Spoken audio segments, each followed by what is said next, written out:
M you educator Kiran કારેથા my nursing એકેડેમીના આ ઓનલાઈન ડિજિટલ પ્લેટફોર્મ ઉપર આપનું હાર્દિક સ્વાગત કરું છું. આજના લેક્ચરની અંદર અગેન આપણે કાર્ડિયોવાસ્ક્યુલર સિસ્ટમ છે જોઈએ છે એ કન્ટિન્યુ રાખવાની છે. એકદમ કોમન ડિસીઝ છે બટ ઇમ્પોર્ટન્ટ આપણે કહી શકીએ છીએ, જેનું નામ છે હાઇપરટેન્શન. તો હાઇપરટેન્શન છે એની ડિટેલ આપણે જોવાની છે. આપણને એવું લાગે હાઇપરટેન્શન બીપી કોમન છે, બટ એની અંદર ઘણી બધી વસ્તુ છે જે આપણે શીખી શકીએ છીએ અને હાઇપરટેન્શનના લીધે ઘણા બધા પ્રોબ્લેમ થઈ શકે છે. તો હાઇપરટેન્શન શું છે એ ખબર હોવું જરૂરી છે. તો આજના લેક્ચરમાં આપણે જોઈશું શું છે હાઇપરટેન્શન. ઓકે,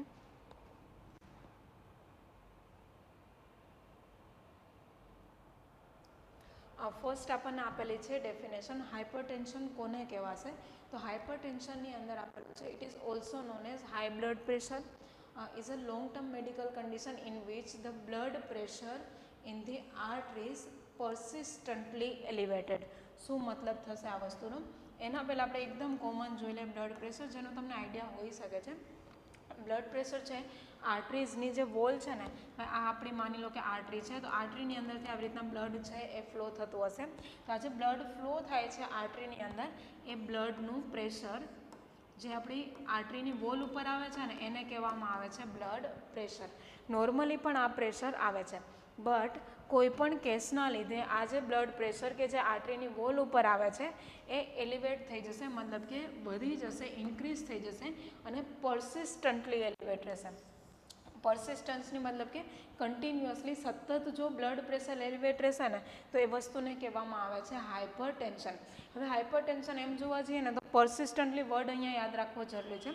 ઇફ માની લો કે મને કોઈ સ્ટ્રેસ આવ્યો તો થોડા ટાઈમ માટે મે બી હાઇપરટેન્શન થઈ શકે છે. માની લો કે એક્ઝામ આવી ગયો, એક્ઝામનો સ્ટ્રેસ આવી ગયો તો હાઇપરટેન્શન થઈ શકે છે, બટ એ પરસિસ્ટન્ટલી નહીં એલિવેટ રહે, થોડી મોમેન્ટ માટે હોઈ શકે, થોડા દિવસ માટે હોઈ શકે છે. બટ જો જ્યારે પણ બ્લડ પ્રેશર છે પરસિસ્ટન્ટલી કન્ટિન્યુઅસલી એલિવેટ જ રહે ને તો આપણે સમજવાનું છે કે પર્સન છે ને હાઇપરટેન્શન છે. હવે હાઇપરટેન્શન આપણે ક્યારે કહી શકીએ? નોર્મલ બીપી આપણે જોયું, નોર્મલ બીપીની વેલ્યુનો પણ આપણને આઈડિયા હશે, 120/80 mm ઓફ Hg. આ જે છે ને એ નોર્મલ બ્લડ પ્રેશરની વેલ્યુ આપેલી છે. આપણે ક્યારે કહી શકીએ કે પર્સન છે ને હાઇપરટેન્શન છે? તો એની અંદર આપેલું છે જ્યારે બ્લડ પ્રેશર 140/90 આને ઇક્વલ થઈ જાય યા ફિર મોર દેન 140/90 જોવા મળે ને તો એને આપણે કહીશું કે પર્સન છે એને હાઇપરટેન્શન છે. હવે આ જે વેલ્યુ આપેલી છે ને એની અંદર બે વેલ્યુ આપણને બતાવેલી છે, એક 140 છે, એક 90 છે. 140 છે ને એ કઈ વેલ્યુ છે તો કે સિસ્ટોલિક બ્લડ પ્રેશર છે, અને આ જે 90 છે કઈ વેલ્યુ છે તો કે ડાયસ્ટોલિક બ્લડ પ્રેશર છે. જ્યારે આપણું હાર્ટ છે સિસ્ટોલ થાય અને જે આપણને વેલ્યુ મળે છે 140 વાળી હશે, ડાયસ્ટોલ થાય ને પછી જે વેલ્યુ મળે છે એ વસ્તુ હશે 90, જે ડાયસ્ટોલિક બ્લડ પ્રેશર છે. તો સિસ્ટોલિક અને ડાયસ્ટોલિક બંને વેલ્યુ આપણે આની અંદર જોવાની છે. આ સિસ્ટોલિક વેલ્યુ છે અને આ ડાયસ્ટોલિકની નોર્મલ વેલ્યુ આપેલી છે. જો એ વેલ્યુ 140/90 સુધી ઇક્વલ થઈ જાય યા ફિર મોર દેન 140/90 જોવા મળે તો આપણે કહીશું કે પર્સન છે એને હાઇપરટેન્શન છે. નેક્સ્ટ આપણે જોઈશું એના ટાઈપ્સ. ઓકે, હવે આ થોડુંક ઇમ્પોર્ટન્ટ છે, અહીંયા થોડુંક આપણે ધ્યાન આપવાનું છે. હવે હાઇપરટેન્શન છે ને એના 4 ટાઈપ્સ આપણને આની અંદર કીધેલા છે. એમાં ફર્સ્ટ કીધેલું છે pre hypertension, hypertension stage 1, hypertension stage 2 અને લાસ્ટ છે પ્રેગ્નન્સી ઇન્ડ્યુસ હાઇપરટેન્શન. આ 4 મેઇન ટાઈપ્સ છે જે આપણે આજે જોવાના છે. એની અંદર સૌથી પહેલાં આપણે જોઈશું પ્રી હાઇપરટેન્શન. પ્રીવાળી કન્ડિશન છે ને ઘણી બધી હોઈ શકે, લાઈક એકચ્યુઅલ હાઇપરટેન્શન થાય એના પહેલાં થોડા ઘણા ચેન્જીસ આવે છે ને એ પ્રીનું સ્ટેજ આપણે કહી શકીએ છીએ. કે હાઇપરટેન્શન એકચ્યુઅલમાં થાય ને એના પહેલાંનું જે સ્ટેજ છે એને કહેવામાં આવે છે પ્રી સ્ટેજ. માની લો કે પર્સનને ડાયાબિટીસ છે અને ડાયાબિટીસ થાય એના પહેલાં ગ્લુકોઝનું લેવલ જે હાઈ રહે છે બટ ડાયાબિટીસ થયું નથી ને તો એને કહેવામાં આવે છે પ્રી ડાયાબિટીક. તો હાઇપરટેન્શનનું એ જે સ્ટેજ છે ને એને કહેવામાં આવે છે પ્રી હાઇપરટેન્શન.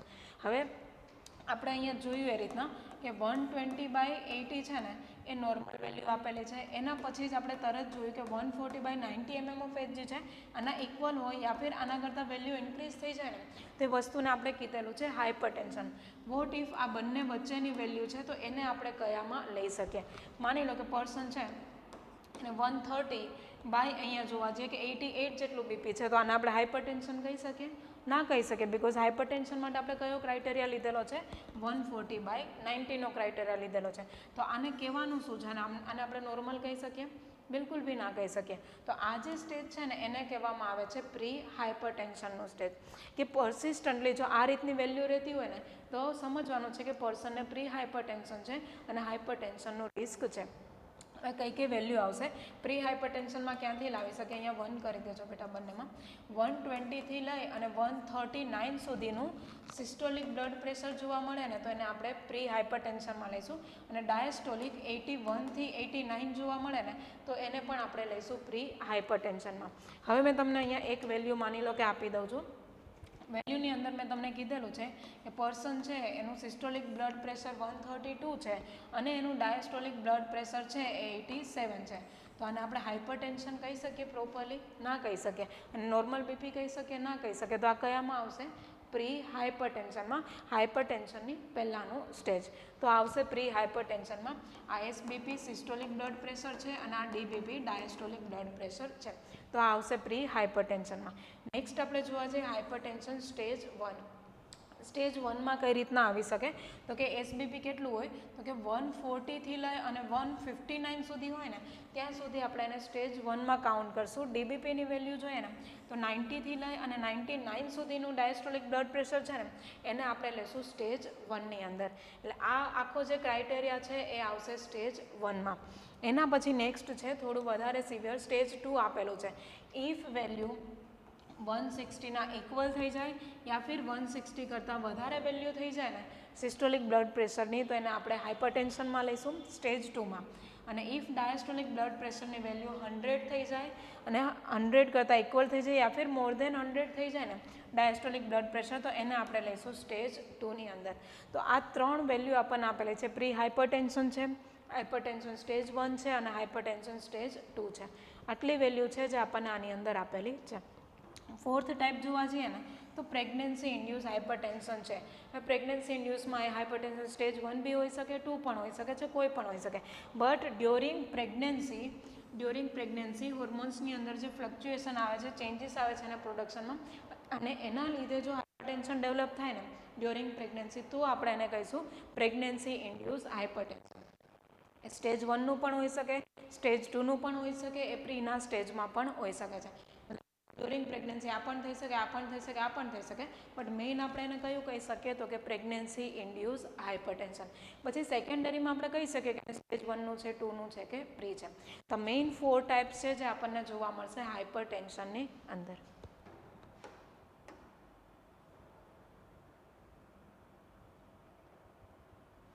નેક્સ્ટ આપેલું છે કોઝિસ અને રિસ્ક ફેક્ટર કે શાના લીધે આપણને હાઇપરટેન્શન થાય. હાઇપરટેન્શનના લીધે અલગ 100 પ્રોબ્લેમ્સ થઈ શકે, બટ હાઇપરટેન્શન ખુદ શાના લીધે થાય તો એની અંદર આપણને કીધેલું છે primary hypertension it is the elevation in BP without an identify cause. મતલબ કે કોઈ પણ આઇડેન્ટિફાઈ કોઝ હશે નહીં, મતલબ કે કોઈ અનનોન કોઝ છે અને જેના લીધે થઈ જાય ને એને કહેવામાં આવે છે પ્રાઇમરી હાઇપરટેન્શન. આપણે રેનોટ્સમાં તમે આગળનો લેક્ચર જોજો એમાં પ્રાઇમરી સેકન્ડરી કીધેલું છે. કોઝ અનનોન છે ને ઓટોમેટિકલી થઈ ગયું ને તો એ આવશે પ્રાઇમરીમાં. કોઈ અધર ડિસીઝ કન્ડિશન છે ને એના લીધે થાય ને તો એ આવશે સેકન્ડરીમાં. સેમ વસ્તુ જોવા મળશે આપણને હાઇપરટેન્શનમાં. સેકન્ડરી જે હાઇપરટેન્શન છે ને એ ક્યારે થશે તો કે જેનું આપણને એક્ઝેક્ટ કોઝ ખબર હોય યા ફિર અધર કોઈ અંડરલાઇંગ કન્ડિશન છે ને એના લીધે થયું ને તો એને કહેવામાં આવે છે સેકન્ડરી હાઇપરટેન્શન. એટલે પ્રાઇમરી છે જેનો કોઈ સ્પેસિફિક કોઝ ખબર નહીં હોય, સેકન્ડરી છે જેનો એક્ઝેક્ટ કોઝ છે એ આપણને ખબર પડી શકે છે. તો સેકન્ડરીમાં કયા કોઝ ઇન્ક્લુડ થઈ શકે છે એનું આપણે લિસ્ટ જોઈએ, જેમાં ફર્સ્ટ આપેલું છે કન્જનાઇટલ નેરોઈંગ ઓફ એઓર્ટા. કન્જનાઇટલનો મતલબ થશે બાય બર્થ વસ્તુ પ્રેઝન્ટ હશે, નેરો થઈ જવી મતલબ કે એકદમ સાંકડી થઈ જશે. એઓર્ટા જે આપણી લાર્જેસ્ટ આર્ટરી છે એનું નામ છે એઓર્ટા. આપણે એઓર્ટા નેરો થઈ જશે ને તો એના લીધે હાઇપરટેન્શન થઈ શકે. કઈ રીતે? માની લો કે આપણી એઓર્ટા છે જે એના નોર્મલ સ્ટેટમાં છે, નોર્મલ સ્ટેટ કરતાં એ કન્સ્ટ્રિક્ટ થઈ જશે. બ્લડ વોલ્યુમ તો આપણી જોડે એટલું જ છે. હવે સેમ બ્લડને પસાર થવા માટે આટલું લ્યુમેન જોઈતું હતું, બરાબર છે. હવે એ જ સેમ અમાઉન્ટ ઓફ બ્લડને આટલામાંથી પસાર થવું છે ને તો એ બ્લડ છે ને વોલ નેરો થઈ ગયેલી છે ને એના લીધે વધારે પડતું પ્રેશર ક્રિએટ કરી શકે છે. જો એઓર્ટા નેરો થઈ જાય ને તો એના લીધે પણ આપણું બીપી છે એ ઇન્ક્રીઝ થઈ શકે છે.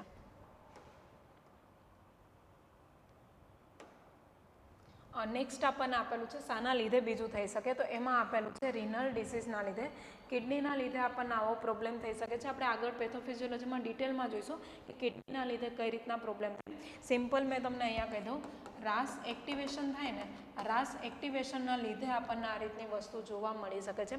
શું છે રાસ, કઈ રીતના એક્ટિવેટ થાય, પેથોફિઝિયોલોજીમાં આપણે આખું ડિટેલમાં જોઈ લઈશું. નેક્સ્ટ આપેલું છે endocrine disorder like Cushing syndrome. If પર્સનને કુસિંગ સિન્ડ્રોમ થયેલો છે ને, તો એની અંદર એક પર્ટિક્યુલર હોર્મોન છે કોર્ટિઝોલ, સાંભળેલું હશે. ગ્લુકોકોર્ટિકોઇડની અંદર હોર્મોન આવશે એડ્રિનલમાંથી રિલીઝ થતો. આ જે કોર્ટિઝોલ છે ને, એની વેલ્યુ એક્સ્ટ્રીમલી હાઈ વેલ્યુ જોવા મળે ને, એ આપણને જોવા મળશે કુસિંગ સિન્ડ્રોમમાં. એક્સ્ટ્રીમલી હાઈ વેલ્યુ છે કોર્ટિઝોલની ને, તો હાઈ થયેલો કોર્ટિઝોલ છે ને, એ ડિરેક્ટલી સેમ ઇફેક્ટ આપશે આલ્ડોસ્ટેરોન જેવી. હવે આલ્ડોસ્ટેરોનની ઇફેક્ટ શું છે, તો કે વેસલ્સ છે ને એને કન્સ્ટ્રિક્ટ કરે છે, વાઝો કન્સ્ટ્રિક્શનનું કામ કરી શકે છે.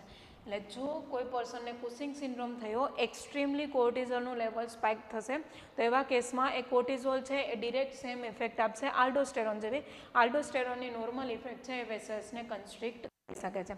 એટલે જો કુસિંગ સિન્ડ્રોમ છે અને હાઈ કોર્ટિઝોલ છે, તો અલ્ટિમેટલી એ વાઝો કન્સ્ટ્રિક્શન ક્રિએટ કરી શકે. વેસલ કન્સ્ટ્રિક્ટ થાય તો બીપી છે એ વધી શકે છે.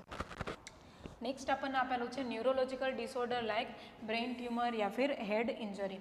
હવે નર્વસ સિસ્ટમની અંદર આપણને બ્રેઇન ટ્યુમર થઈ છે બ્રેઇનમાં, યા ફિર હેડમાં કોઈ ઇન્જરી થઈ છે ને, તો શું થશે, આપણા બ્રેઇનની અંદર એક પ્રેશર ઇન્ક્રીઝ થશે, જેને કહેવામાં આવે છે આઈસીપી. આઈસીપીનું મતલબ શું થશે, તો કે ઇન્ટ્રા ક્રેનિયલ પ્રેશર. કેમ ઇન્ટ્રાક્રેનિયલ કહેવાશે, તો કે આ હેડનો રિજન છે એની અંદર આ બ્રેઇન આવેલું છે, અંદર આ જે આખી કેવિટી છે ને એને કહેવામાં આવે છે ક્રેનિયલ કેવિટી. ક્રેનિયલ કેવિટીની અંદર જેટલો પણ કન્ટેન્ટ છે ને એને ઇન્ટ્રાક્રેનિયલ કન્ટેન્ટ કહેવામાં આવે છે. આની અંદર કશે પણ પ્રેશર ઇન્ક્રીઝ થાય ને, તો આપણે કહી શકીએ કે ઇન્ટ્રાક્રેનિયલ પ્રેશર છે વધી ગયું છે. કયું પ્રેશર આવી શકે આની અંદર, તો કે સીએસએફનું.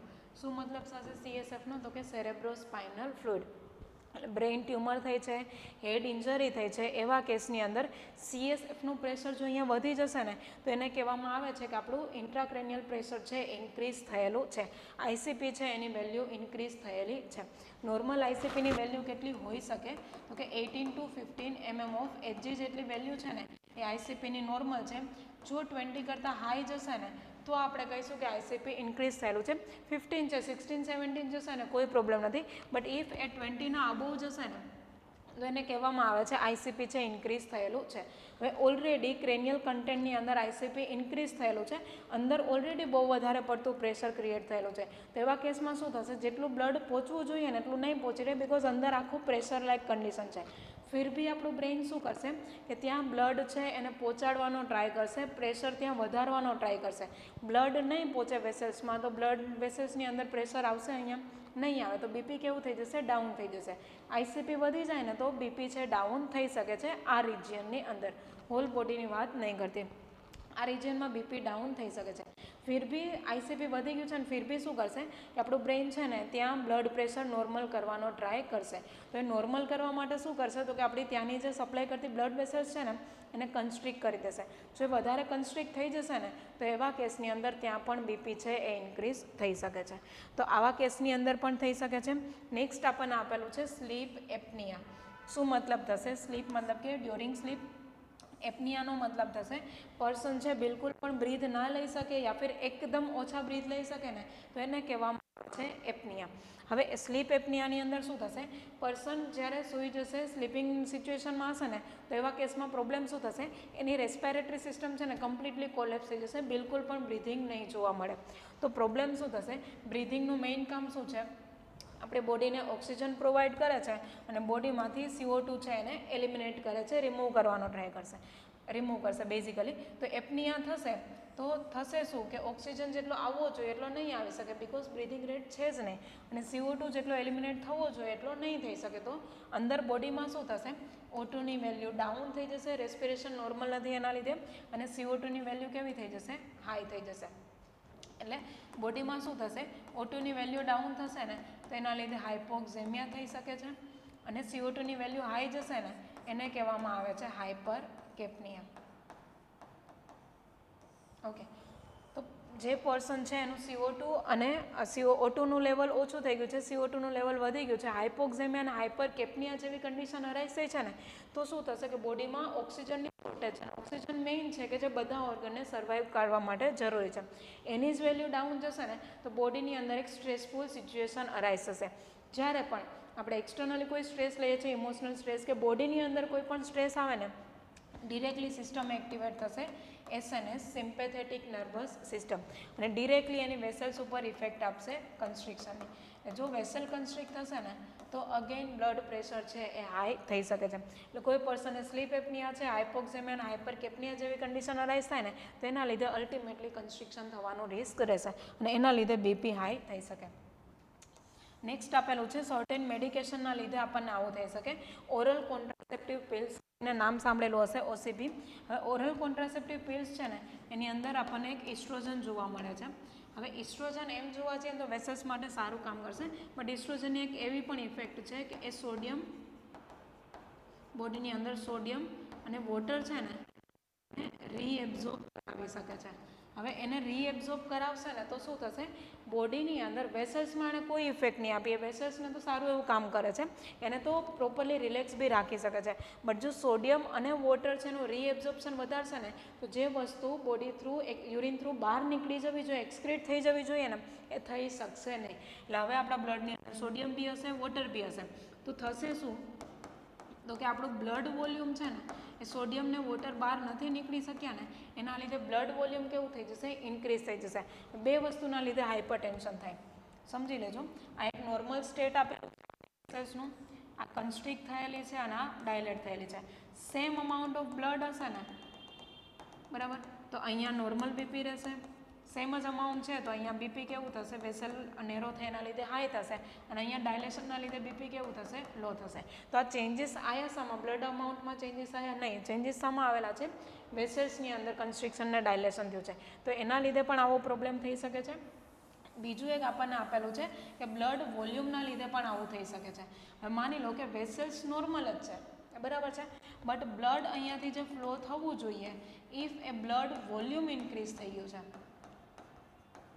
તો એ બ્લડ વોલ્યુમ છે એને અહીંયાથી પાસ થવું હશે ને આર્ટરીમાંથી, તો એની વોલ ઉપર વધારે પ્રેશર ક્રિએટ કરી શકે છે. એટલે બ્લડ વોલ્યુમ વધી જશે યા ફિર વેસલ્સની અંદર કન્સ્ટ્રિક્શન આવી જશે ને, બંને કેસમાં આપણને આવો પ્રોબ્લેમ થઈ શકે છે. જો આ વસ્તુ બોડીમાં જ રહેશે ને તો બ્લડનું વોલ્યુમ વધારી દેશે અને એ વધશે ને તો અલ્ટિમેટલી હાઇપરટેન્શન થઈ શકે છે. નેક્સ્ટ આપણને આપેલું છે NSAID. શું મતલબ થશે તો કે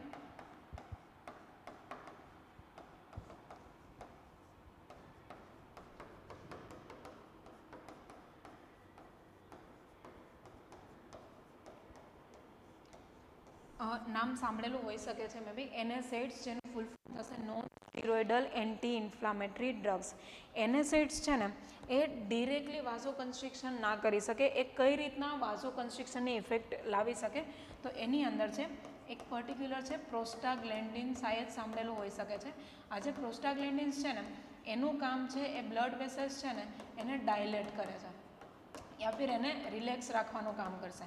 બટ જ્યારે પર્સન NSAIDs લેશે ને તો NSAIDsની ઇફેક્ટના લીધે આપણું આજે સારી વસ્તુ છે પ્રોસ્ટાગ્લેન્ડિન કે જે બ્લડ વેસલ્સને રિલેક્સ કે ડાયલેટ કરી શકે છે, એનું લેવલ કેવું થઈ જશે, ડિક્રીઝ થઈ જશે. એટલે પર્સન NSAIDs લેશે અધર કોઈ પ્રોબ્લેમને સોલ્વ કરવા માટે, એના કેસમાં પ્રોસ્ટાગ્લેન્ડિનનું લેવલ ડાઉન થઈ જશે.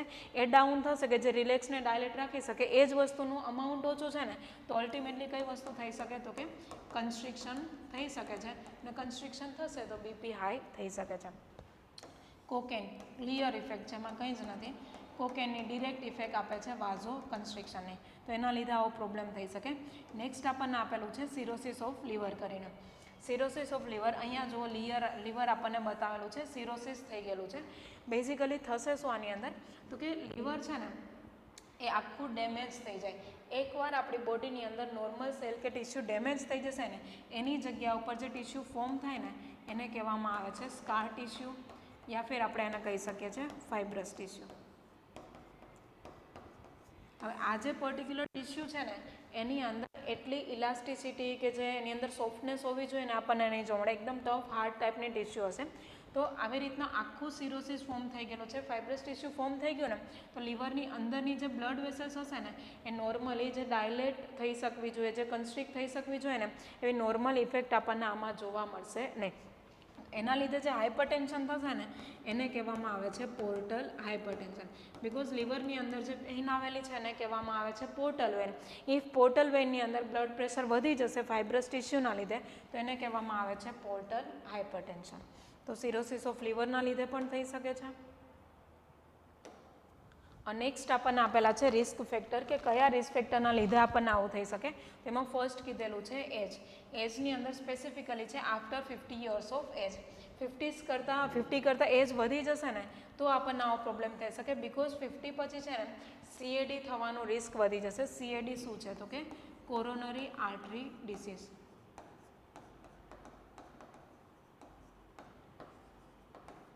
જેને શોર્ટમાં કહેવામાં આવે છે CAD કરીને.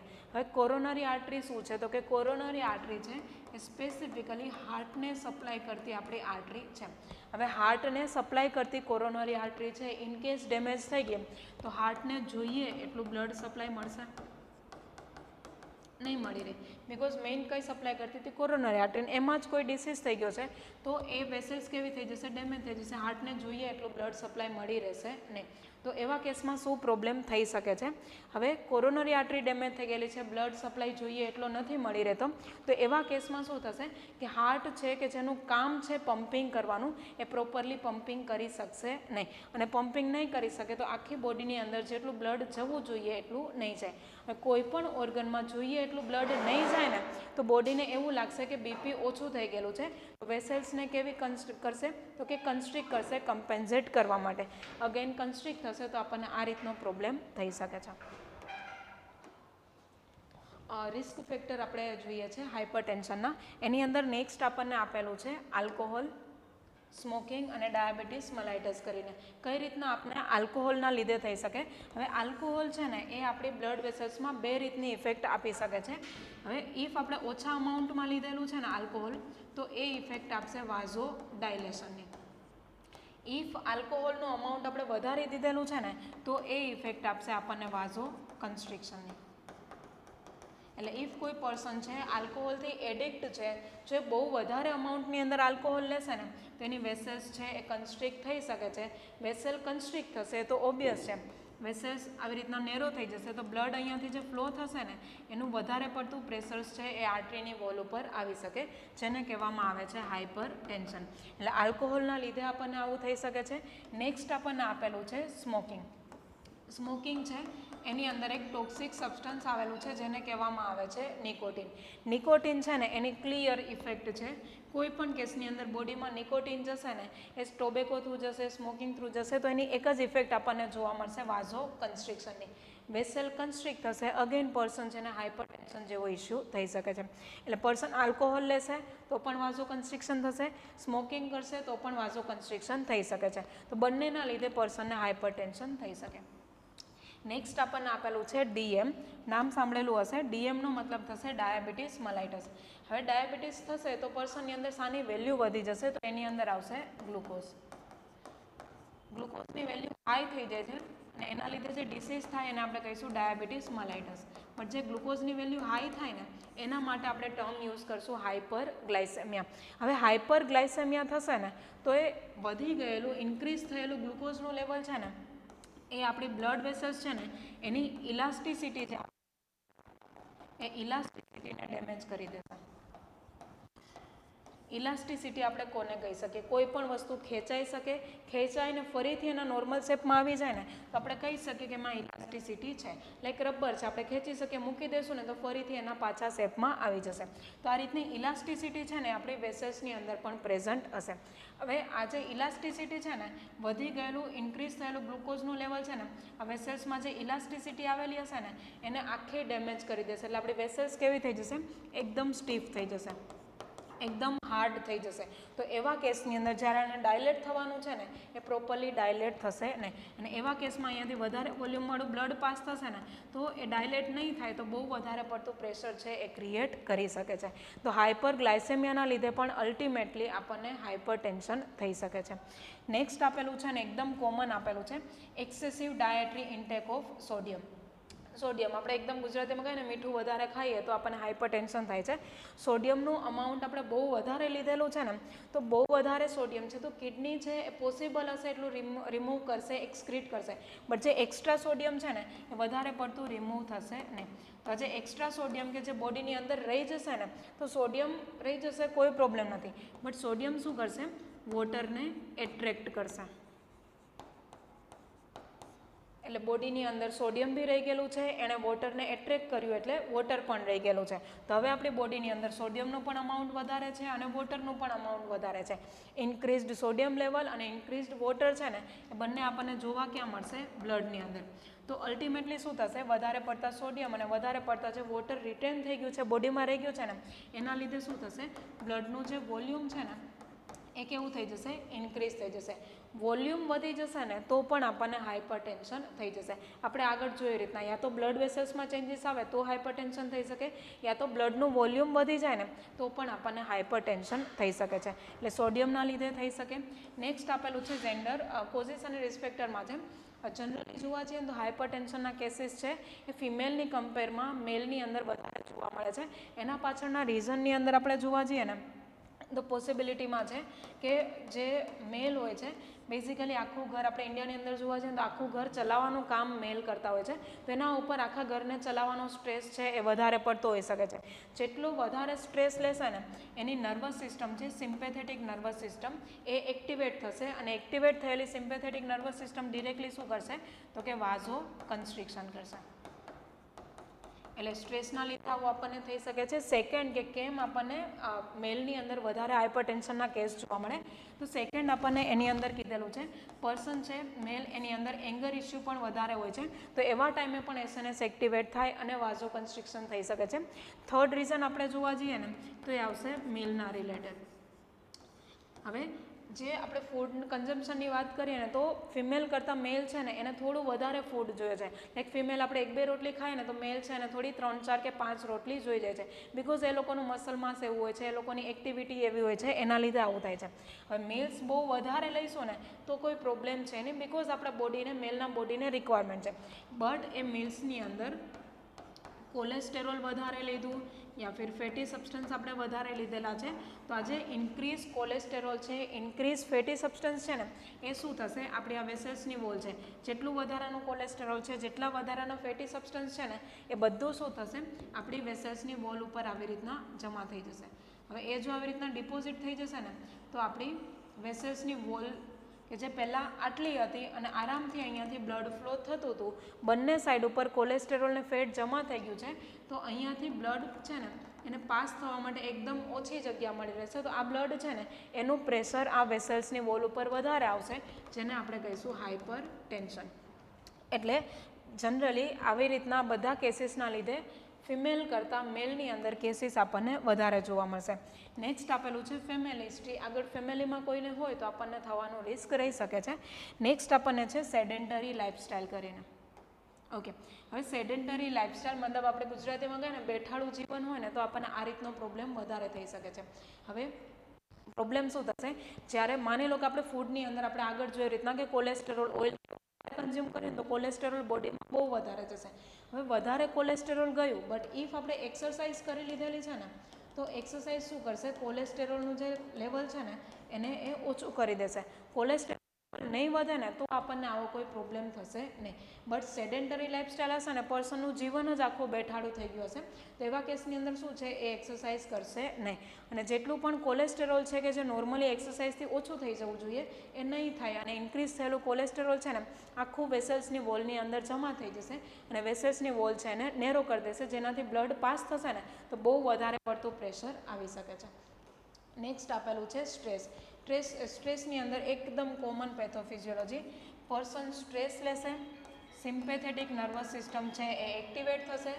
સિમ્પેથેટિક નર્વસ સિસ્ટમ એક્ટિવેટ થશે જેની ક્લિયર ઇફેક્ટ છે વાઝો કન્સ્ટ્રિક્શનની. અગેન એ વેસલ્સ છે એને કન્સ્ટ્રિક્ટ કરી શકે છે. તો સ્ટ્રેસ લેશું એસએનએસ એક્ટિવેટ થશે અને વાઝો કન્સ્ટ્રિક્શનની ઇફેક્ટ આપશે. એટલે વેસલ્સ જેવી હોવી જોઈએ એના કરતાં નેરો થઈ જશે ને તો સેમ અમાઉન્ટ ઓફ બ્લડ છે કે જેમાં આરામથી ફ્લો થતું હતું ને આમાં એને ફ્લો થવા માટે વોલ ઉપર વધારે પ્રેશર આપવું પડશે. એટલે આ કેસની અંદર પણ પર્સન છે એનું બીપી હાઈ થઈ શકે છે. તો પોસિબલ રિસ્ક ફેક્ટર આપેલા છે કે જેના લીધે પર્સનનો બીપી હાઈ થઈ શકે છે. નેક્સ્ટ અને મોસ્ટ ઇમ્પોર્ટન્ટ છે અહીંયા પેથોફિઝિયોલોજી આપેલી છે. પેથોફિઝિયોલોજી છે ને એકદમ કોમન 4 સિસ્ટમની આપેલી છે કે જે બીપીને મેન્ટેન કરવાનું કામ કરશે. મેં એવું નહીં કહેતી કે આ 4 ઇન્ક્રીઝ કરી દેશે, બટ આમાંથી 4ની અંદરમાંથી કોઈની બી એક્ટિવિટી વધી જશે ને તો બીપીમાં પ્રોબ્લેમ આવી જશે. એટલે આપણે નોર્મલ બી સમજશું અને કોનાથી વધારે થઈ શકે ને એ પણ સમજશું. તો 4ની અંદર 1 બાય 1 આપણે જોતા જઈએ. ફર્સ્ટ આપણને આપેલી છે સિમ્પેથેટિક નર્વસ સિસ્ટમ એક્ટિવિટી. હવે મેં તમને કીધું એ રીતના નર્વસ સિસ્ટમ છે ને એની એક સિસ્ટમનો પાર્ટનું નામ છે સિમ્પેથેટિક.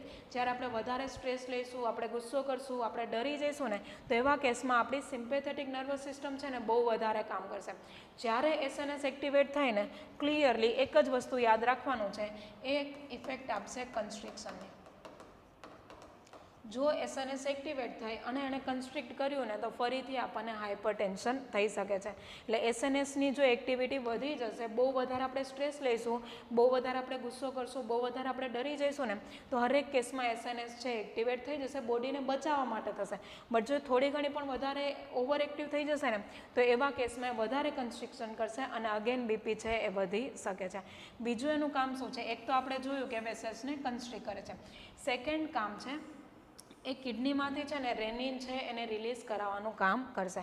હવે રેનિન શું છે ને આપણે આગળની પેથોફિઝિયોલોજીની અંદર જોઈએ જેનાથી બેટર આઈડિયા આવશે.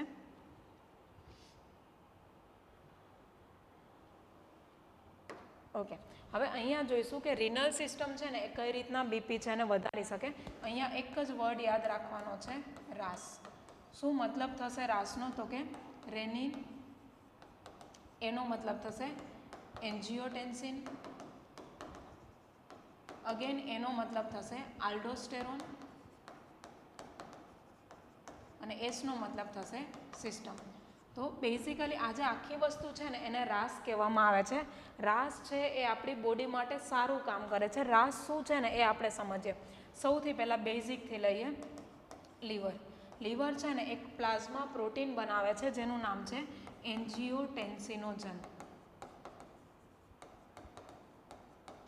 હવે નોર્મલી એવું નથી કે રાસ એક્ટિવેટ હશે તો જ લીવર એન્જિયોટેન્સિનોજન બનાવશે, એવું નથી. આ એક પ્રકારનું પ્લાઝમા પ્રોટીન છે જે આપણને બ્લડની અંદર નોર્મલી પણ જોવા મળશે. એટલે લીવર રેગ્યુલર બેસિસ ઉપર એન્જિયોટેન્સિનોજન બનાવશે. સેકન્ડ આવશે આપણું રેનિનવાળું. તો રેનિનની અંદર આવશે કિડની.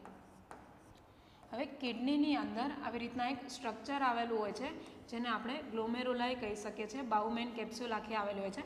હવે આ જે ગ્લોમેરુલાઈ છે ને એમાં અહીંયાથી બ્લડ સપ્લાય થતો હશે ને એ પર્ટિક્યુલર વેસલ્સની અંદર એક સેલ આવેલા હશે જેને કહેવામાં આવે છે જક્સ્ટા ગ્લોમેરુલર સેલ. કિડનીની અંદર આવી રીતના એક આખું કેપ્સ્યુલ જેવું ગ્લોમેરુલાઈનું સ્ટ્રક્ચર આપેલું હશે.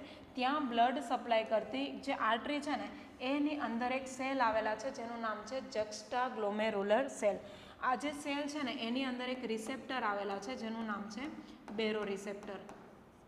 હવે રિસેપ્ટર છે ને 1000 ટાઈપના અલગ અલગ આપણને જોવા મળશે, બટ સ્પેસિફિકલી બેરો રિસેપ્ટર ક્યારે કામ કરશે? તો કે બીપી માટે કામ કરશે. બીપી લો થઈ જશે કે બીપી હાઈ થઈ જશે ને બધા કેસની અંદર ઇન્ફોર્મેશન બીપીની છે ને એ મળી રહેશે બેરો રિસેપ્ટરને. અને બેરો રિસેપ્ટર છે ને એ આપણા બ્રેઇન સુધી મેસેજ પહોંચાડશે કે બીપી હાઈ થઈ ગયું છે કે લો થઈ ગયું છે. એ બીપીની બધી ઇન્ફોર્મેશન છે ને બેરો રિસેપ્ટર છે કે જે આપણા બ્રેઇન સુધી પહોંચાડી શકે છે. તો આ બેરો રિસેપ્ટર આપણને જોવા મળશે અહીંયા જક્સ્ટા ગ્લોમેરુલર સેલની અંદર. હવે થશે શું? તો એની અંદર આપણે જોઈ લઈએ.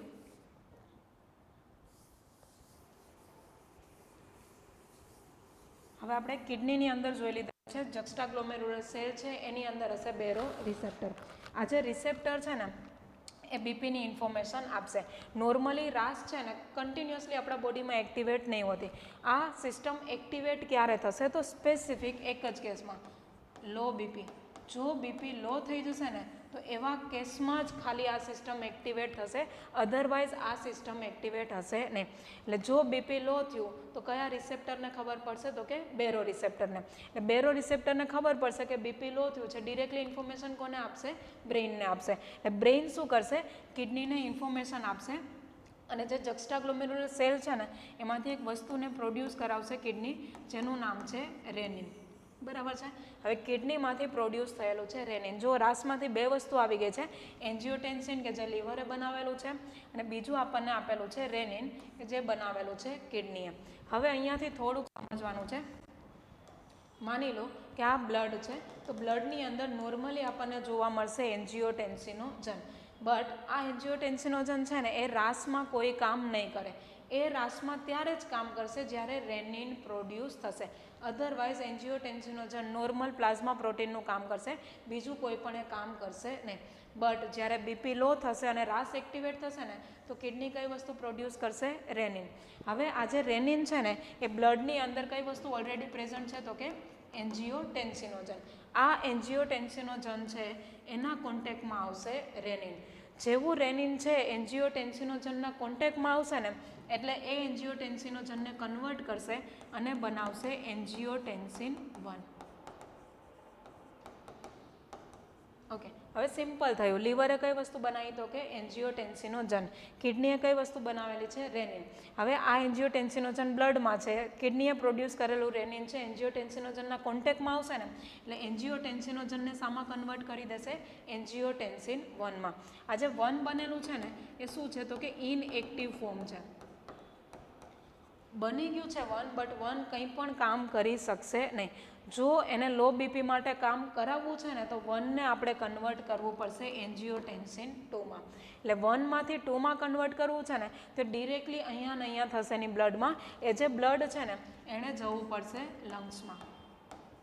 હવે લંગ્સમાં જશે ને તો લંગ્સની અંદર એક વસ્તુ પ્રેઝન્ટ હશે જેને કહેવામાં આવે છે ACE, જેનો મતલબ છે એન્જિયોટેન્સિન કન્વર્ટિંગ એન્ઝાઇમ.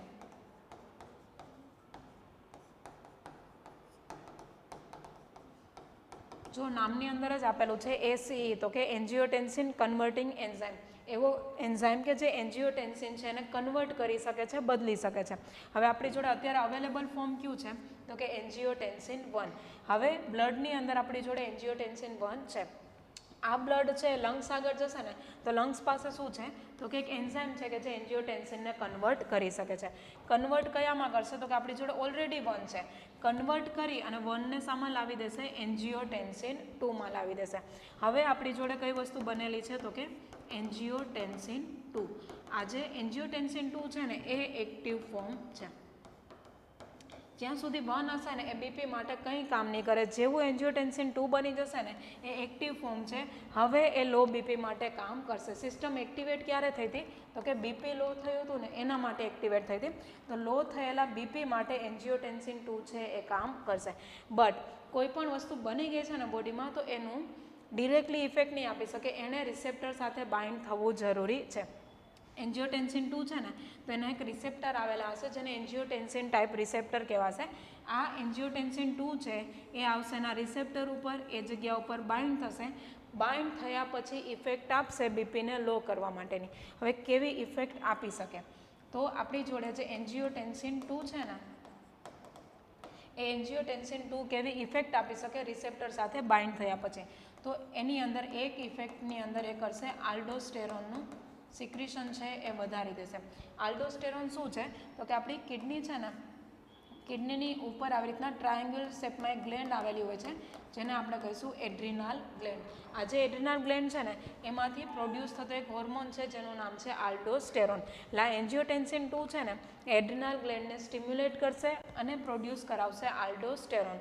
આલ્ડોસ્ટેરોન છે ને એની ક્લિયરલી ઇફેક્ટની અંદર છે એ સોડિયમ અને વોટર છે ને એ બંને વસ્તુને એ રિટેન્શન કરાવશે. નોર્મલી કે જે સોડિયમ અને વોટર યુરિન થ્રુ બહાર નીકળી જવું જોઈએ ને એને રિટેન કરાવશે, મતલબ કે બોડીની અંદર જ રાખશે, એને બહાર જવા દેશે નહીં. એટલે સોડિયમ ને વોટરનું રિટેન્શન થશે તો બેઝિકલી શું થશે, જે વસ્તુ બહાર નીકળવી જોઈએ નથી નીકળી તો આ બંને વસ્તુ જશે ક્યાં, બ્લડની અંદર જશે.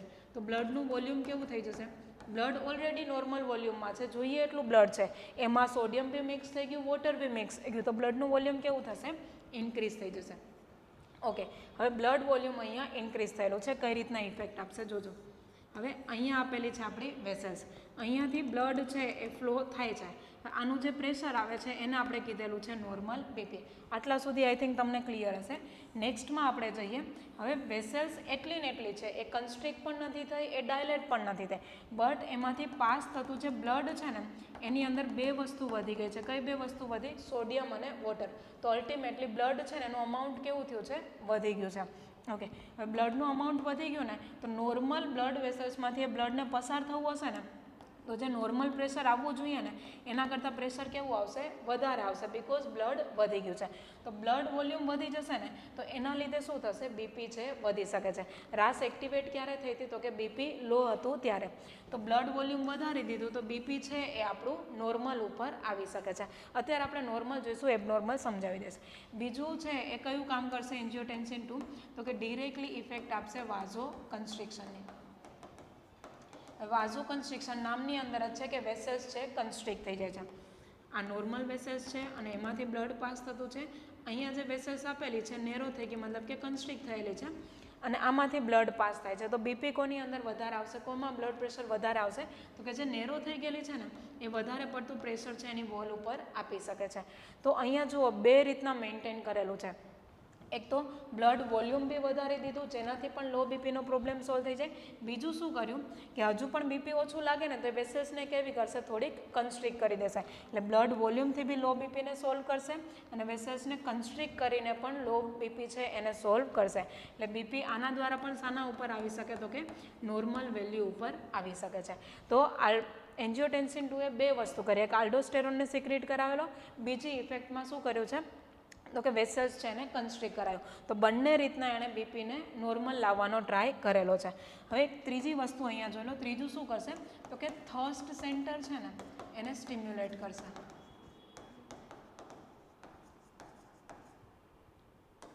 થર્સ્ટ સેન્ટર સ્ટિમ્યુલેટ થવું નામની અંદર છે. થર્સ્ટનો મતલબ થશે તરસ લાગવી. થર્સ્ટ સેન્ટર જો બ્રેઇનમાં સ્ટિમ્યુલેટ કરશે ને તો આપણને બહુ વધારે તરસ લાગશે. તો આપણે પાણી કેટલું પીશું? બહુ વધારે પાણી પીશું. હવે કિડની રિમૂવ કરી શકશે એટલું કરશે, બાકી બધું ક્યાં રહેશે? બ્લડ વોલ્યુમની અંદર રહેશે. એટલે જેટલું વધારે ફ્લુઇડ ઇન્ટેક કરશું ને એટલું બ્લડ વોલ્યુમ છે એ ઇન્ક્રીઝ થઈ શકે છે. તો આના દ્વારા પણ શું થશે? બ્લડ વોલ્યુમ વધશે તો બીપી જે લો થઈ ગયું છે એને આપણે નોર્મલ લેવલ ઉપર લાવી શકીએ. તો આ આપણને આપેલી છે નોર્મલ રાસ સિસ્ટમ. રાસનો મતલબ શું થશે? હવે એકદમ સિમ્પલમાં જઈએ આપણે તો કે રેનિન, એન્જિયોટેન્સિન, આલ્ડોસ્ટેરોન સિસ્ટમ. બરાબર છે. રાસ ક્યારે એક્ટિવેટ થાય? તો સિમ્પલ કેવા કેસમાં થશે? તો કે જ્યારે પણ બીપી લો થશે ત્યારે જ રાસ એક્ટિવેટ થશે, અધરવાઇઝ રાસનું કોઈ કામ નથી. હવે અહીંયા શું આઈ એમ સોરી હવે અહીંયા પ્રોબ્લેમ શું થશે? તો કે રાસ એકવાર એક્ટિવેટ થઈને એના પછી લીવર છે એ કઈ વસ્તુ બનાવેલી હશે જે રેગ્યુલર બેઝિસ ઉપર? તો એની અંદર આવશે એન્જિયોટેન્સિનોજન જે નોર્મલી બનાવે છે. કિડની છે એમાં બીપી લો થઈ ગયેલું, કિડની છે એને ખબર પડી કે બીપી લો થઈ ગયેલું છે એટલે કિડની કઈ વસ્તુ પ્રોડ્યુસ કરશે? રેનિન. બરાબર છે. હવે આ રેનિન છે એન્જિયોટેન્સિનોજનના કોન્ટેક્ટમાં આવશે તો એન્જિયોટેન્સિનોજનને શામાં કન્વર્ટ કરી દેશે? તો એની અંદર આવશે એન્જિયોટેન્સિન 1માં. એન્જિયોટેન્સિનોજનને કન્વર્ટ કરશે એન્જિયોટેન્સિન 1માં. હવે આ જે એન્જિયોટેન્સિન 1 છે એ લંગ્સ આગળ જશે તો લંગ્સ જોડે શું છે? ઓલરેડી એક એન્ઝાઇમ છે. કયો છે? તો કે એન્જિયોટેન્સિન કન્વર્ટિંગ એન્ઝાઇમ. આ જે એસસીઈ છે એ 1ને શામાં કન્વર્ટ કરી દેશે? 2માં. 1 કેવું ફોર્મ છે? તો કે ઇનએક્ટિવ છે, એ કંઈ કામ નહીં કરે બીપીને મેન્ટેન. ફોર્મ છે એક્ટિવ ફોર્મ છે. હવે જેવું એન્જિયોટેન્સિન 2 બની ગયું એ ક્યાં જશે? એન્જિયોટેન્સિનના રિસેપ્ટર ઉપર જશે અને 2 છે એ અહીંયા બાઇન્ડ થઈ જશે. બાઇન્ડ થયા પછી 3 ઇફેક્ટ આપણે જોઈ. એક છે આલ્ડોસ્ટેરોનનું સિક્રેશન વધારી દેશે, સેકન્ડ છે વેસલ્સ છે એને કન્સ્ટ્રિક્ટ કરી દેશે અને થર્ડ છે ને એને સ્ટિમ્યુલેટ કરી દેશે. તો આલ્ડોસ્ટેરોન વધશે તો બ્લડનું વોલ્યુમ વધારી દેશે, આ વધશે તો વેસલ્સને કન્સ્ટ્રિક્ટ કરી દેશે અને અગેન આ પણ શું કરશે, બ્લડ વોલ્યુમ વધારી દેશે. એટલે બ્લડ વોલ્યુમ અને વેસલ્સની અંદર ચેન્જીસ લાવી અને બેઝિકલી શું કરશે કે જે લો બીપી છે ને એને નોર્મલ ઉપર લાવવાનો ટ્રાય કરશે. બરાબર. એમ જોવા જઈએ તો આપણને લાગે કે રાસ છે એનાથી હાઇપરટેન્શન ના થવું જોઈએ, બિકોઝ એ લો બીપી છે એને નોર્મલ કરવાનો ટ્રાય કરે છે. કમ્પ્લીટલી સારી સિસ્ટમ છે. બટ ક્યારે રાસ છે એના લીધે હાઇપરટેન્શન થાય તો કે રાસ છે એ ઓવર એક્ટિવ બની જાય. લો બીપી થયું અને એક્ટિવેટ થાય કંઈ વાંધો નથી, બટ કોઈ પણ રીઝનના લીધે માની લો કે કિડની છે તો કિડનીની અંદર કોઈ ડિસીઝ થઈ ગયો છે, કિડનીમાં કોઈ એબનોર્માલિટી આવી ગઈ અને વધારે પડતો રેનિન છે એ પ્રોડ્યુસ થવા લાગે. એન્જિયોટેન્સિનોજન છે 24/7 આપણી જોડે છે, બટ કિડનીમાં કોઈ પ્રોબ્લેમ થયો અને એબનોર્માલિટીના લીધે કન્ટિન્યુઅસલી રેનિન પ્રોડ્યુસ થયા કરશે ને તો એન્જિયોટેન્સિનોજનને 1માં અને 2માં આવી રીતના કન્વર્ટ કરશે અને આ ઇફેક્ટ કન્ટિન્યુઅસલી આપશે. જો કન્ટિન્યુઅસલી આ રીતની ઇફેક્ટ આવશે ને તો એવા કેસમાં બીપી લોમાંથી નોર્મલ થવાની જગ્યા ઉપર ડિરેક્ટલી એ શામાં જઈ શકે છે, હાઈમાં જઈ શકે. હાઈમાં ત્યારે જ જશે જ્યારે રાસ ઓવર એક્ટિવ થશે તો આના લીધે પણ આપણને હાઇપર ટેન્શન થવાનું રિસ્ક રહી શકે છે. આગળની એક સિસ્ટમ જોઈ લઈએ. હવે આપણે સિસ્ટમ 2 જોયેલી છે. એક એસએનએસના લીધે થઈ શકે, સેકન્ડ છે રાસ સિસ્ટમ કિડનીના લીધે આપણને થઈ શકે છે, થર્ડ છે એ આપણને આપેલું છે વાસ્ક્યુલર એન્ડોથેલિયમની એક્ટિવિટી. શું છે વાસ્ક્યુલર એન્ડોથેલિયમ? ઓકે, વાસ્ક્યુલરનો મતલબ થશે વેસલ્સ. વેસલ્સ છે ને એ મેઇનલી 3 લેયરથી બનેલી છે બેટા. તો એની અંદર આવશે સૌથી અંદર છે ને એને કહેવામાં આવે છે ટ્યુનિકા ઇન્ટરના, એના પછી છે એને કહેવામાં આવે છે ટ્યુનિકા મીડિયા અને સૌથી બહાર છે ને આપણે કહીશું ટ્યુનિકા એક્સટર્ના યા ફિર ટ્યુનિકા એડવેન્ટિશિયા. આ 3 લેયરથી આપણે અવેર છીએ. બટ સૌથી અંદરનું જે લેયર છે ને અહીંયા એક પર્ટિક્યુલર લેયર આવેલું હોય છે જેને આપણે કહીશું એન્ડોથેલિયમનું લેયર. આ જે એન્ડોથેલિયમનું લેયર છે ને એના રિલેટેડ અહીંયા વાત કરેલી છે. હવે શું છે તો કે the vascular endothelium is a single cell layer that lines the blood vessels. તો બ્લડ વેસલ્સની અંદર આવી રીતના બંને સાઈડ જે લેયર આવેલું છે ને એને કહેવામાં આવે છે એન્ડોથેલિયમનું લેયર.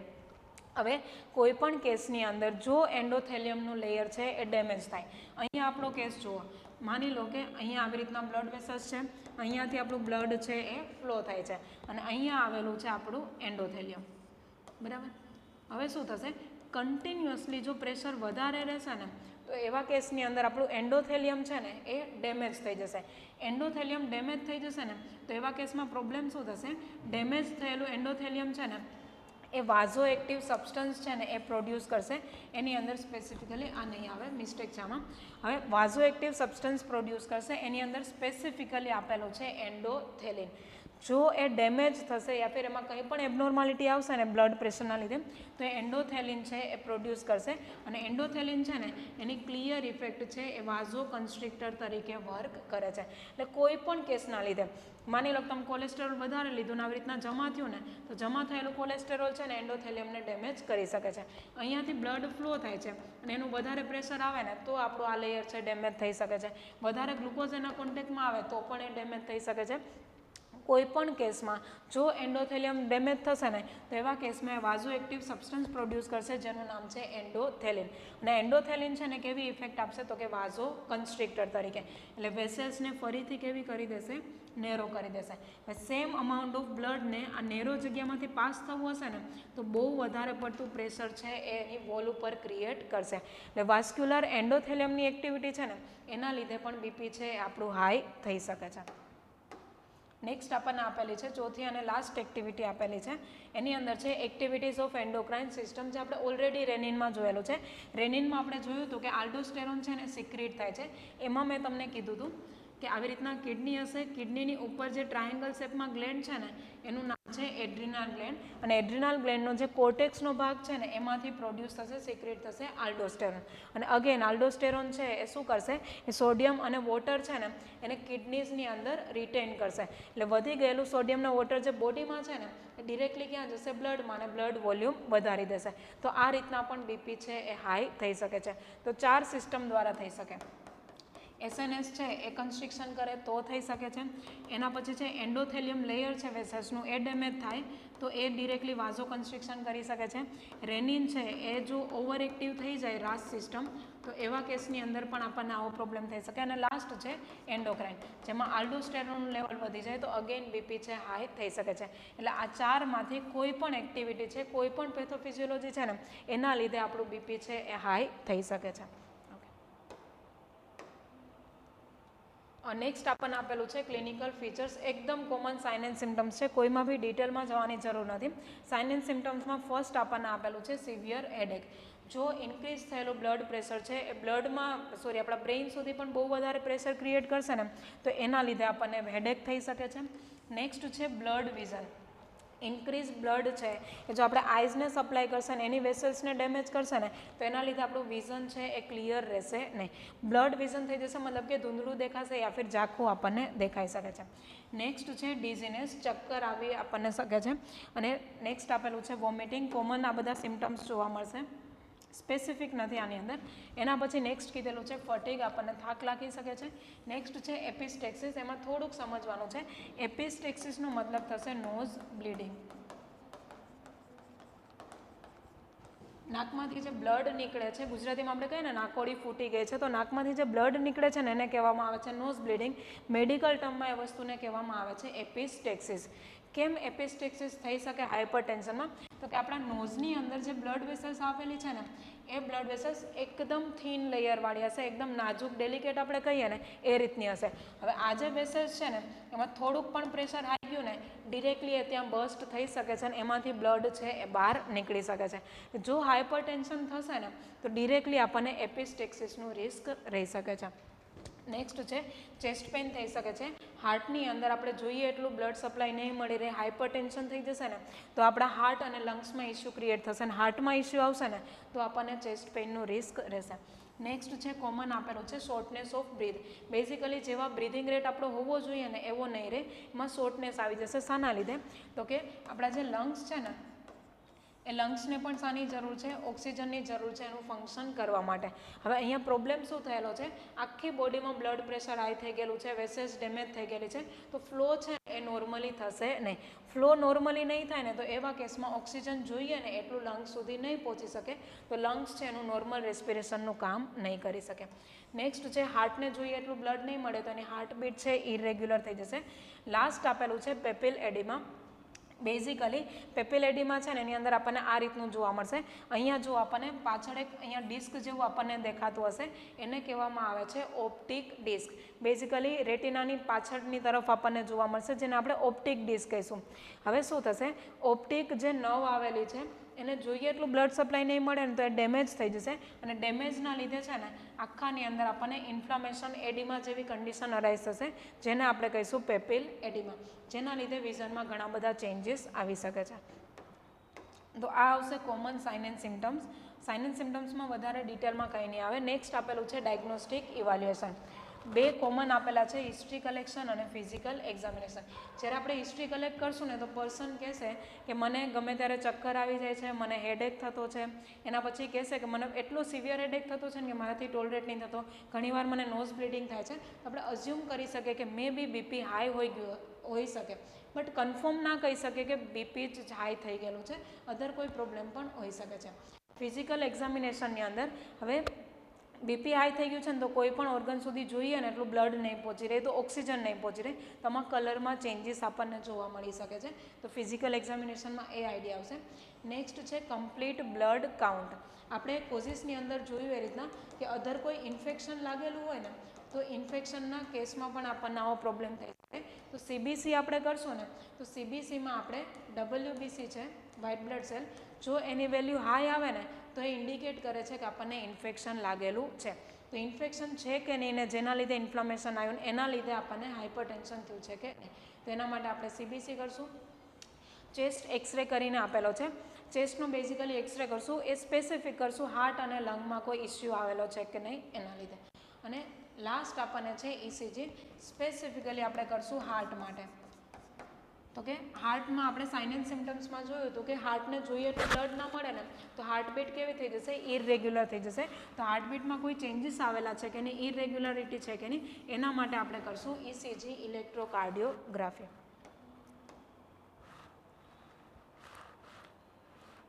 નેક્સ્ટ અને મોસ્ટ ઇમ્પોર્ટન્ટ જે આપણે યાદ રાખવાનું છે, જેમાંથી ક્વેશ્ચન પૂછાઈ શકે છે, એમાં આવશે મેનેજમેન્ટ. ઇફ હાઇપરટેન્શન થઈ ગયું, કઈ રીતના આપણે એને મેનેજ કરી શકીએ? 2 વેઝ છે આપણને અહીં આપેલા છે. એક છે લાઇફસ્ટાઇલ મોડિફિકેશન, સેકન્ડ છે ફાર્મેકોલોજીકલ થેરાપી. લાઇફસ્ટાઇલની અંદર આપણે મેડિકેશનનો યુઝ નથી કરવાનો, આપણે ફૂડમાં ચેન્જ લાવીએ, હેબિટમાં ચેન્જ લાવીએ. ફાર્મેકોલોજીકલ થેરાપી છે ને, એમાં મેડિકેશનથી આપણે એને ટ્રીટ કરવાનું છે. હવે એની અંદર ફર્સ્ટ આપેલું છે લાઇફસ્ટાઇલમાં કયા કયા ચેન્જીસ લાવી શકીએ. ઇફ કોઝિસ અને રિસ્પેક્ટર વ્યવસ્થિત જોયા હોય તો આમાંથી કોઈ પણ વસ્તુ છે એ તમને ઇઝીલી યાદ રહી જશે. ફર્સ્ટ છે વેઇટ છે એમાં રિડક્શન લાવવાનું છે. આપણે જોયું તો એ રીતના કે જો સેડેન્ટરી લાઇફસ્ટાઇલ હશે ને તો ઓબેસિટી થઈ શકે છે, અને ઓબેસિટીના કેસમાં કોલેસ્ટેરોલનું લેવલ વધી શકે છે. તો એના લીધે પણ આપણી વેસલ કન્સ્ટ્રિક્ટ થાય. એટલે વેઇટ છે એને આપણે ઓછું રાખવાનું, ઓબેસિટી નહીં રાખવાની. બને એટલી એક્સરસાઇઝ છે આપણે પરફોર્મ કરી શકીએ છીએ. નેક્સ્ટ અને મોસ્ટ ઇમ્પોર્ટન્ટ, કેવો ડાયટ લેવાનો? તો કે આની અંદર ડેશ ડાયટ લેવાનો છે. શું મતલબ થશે ડેશ ડાયટનો? તો કે dietary approaches two stop hypertension. જે હાઇપરટેન્શન થયેલું છે એને સ્ટોપ કરવા માટે યા ફિર બને એટલું એને ઓછું કરવા માટે ડેશ ડાયટ લેવામાં આવે છે. કેવું હોઈ શકે? કઈ વસ્તુ નથી લેવાની? સૌથી પહેલાં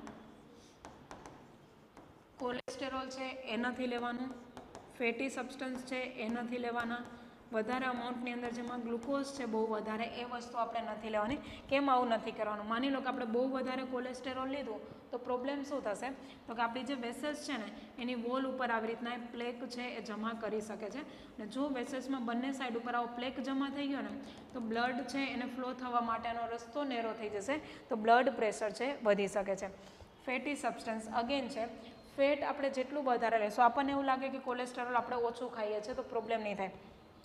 ફેટી સબસ્ટન્સ આપણે વધારે લીધા, ચરબી પદાર્થ વધારે લીધેલો છે ને, તો આ જે ફેટી સબસ્ટન્સ છે ને એને આપણું લીવર છે ને એ કોલેસ્ટેરોલમાં કન્વર્ટ કરી શકે છે. આપણી બોડીમાં જે કોલેસ્ટેરોલ છે ને ડિરેક્ટ લીધેલું 20% જ હશે. લીવરે બનાવેલું કોલેસ્ટેરોલ છે ને 80% આપણી બોડીમાં હશે. લીવર શામાંથી કોલેસ્ટેરોલ બનાવે છે? તો કે કોઈ પણ ફેટી સબસ્ટન્સ, ચરબીવાળો પદાર્થ લીધેલો છે ને એમાંથી લીવર છે ઇઝીલી કોલેસ્ટેરોલ બનાવી શકે.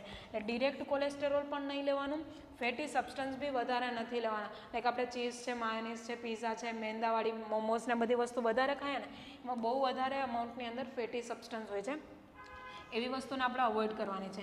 ગ્લુકોઝ છે ને એનું પણ અમાઉન્ટ ઓછું રાખવાનું, સ્વીટ આપણે ઓછી ખાવાની છે. તો ગ્લુકોઝ કરતાં આપણે સુગર વર્ડ છે વધારે બેઠી શકે છે. સુગરી ડાયટ છે ને એ આપણે ઓછો કન્ઝ્યુમ કરવાનો છે. જેટલું વધારે સુગર હશે ને એટલું એ ગ્લુકોઝનું લેવલ હાઈ કરી શકે છે. જેટલું ગ્લુકોઝનું લેવલ હાઈ થશે ને એ આપણી એટલી જ બ્લડ વેસલ્સ છે એને ડેમેજ કરી શકે છે. કોલેસ્ટેરોલ, ફેટી, સુગરી આવું બધું અમાઉન્ટ નથી લેવાનું. કયું લઈ શકીએ? મેઇન જે આપણે લઈ શકીએ ને એની અંદર આવશે, જેની અંદર પોટેશિયમ યા ફિર પોટાશિયમ પ્રોનાઉન્સ કરતા હોય તો એ વસ્તુ છે ને એવો ડાયટ લઈ શકે છે. પ્રોટીન રિલેટેડ ડાયટ છે એ આપણે એની અંદર લઈ શકીએ છીએ.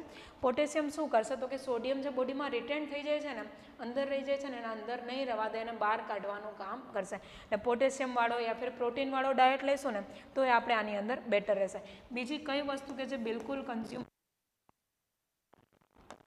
હાઇપરટેન્શન છે આ વસ્તુથી બને એટલા દૂર રહેશો ને એટલું આપણા માટે બેટર રહેશે. એટલે આપણે મીઠું છે નોર્મલી આપણે ફૂડની અંદર ખાતા જ હોઈએ છીએ, બટ કાચું મીઠું આપણે કહીએ છીએ ને લાઈક છાશમાં નાખીએ કે સલાડમાં ઉપરથી જે નાખીએ છીએ ને, બને ને એટલું એ વસ્તુથી દૂર રહેવું જરૂરી છે. તો આટલી વસ્તુથી દૂર રહેશું ને તો પણ ઘણા બધા ચેન્જીસ આવી શકે છે.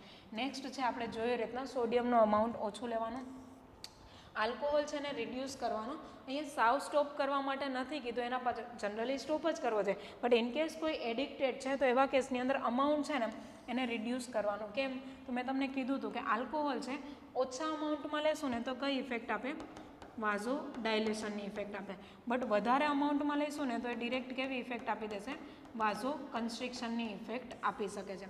એટલે બને ને ત્યાં સુધી ઇનકેસ તમે આલ્કોહોલ એડિક્ટ છો, સાવ નથી છોડી શકતા, તો એનો અમાઉન્ટ છે એ આપણે રિડ્યુસ કરી શકીએ છીએ.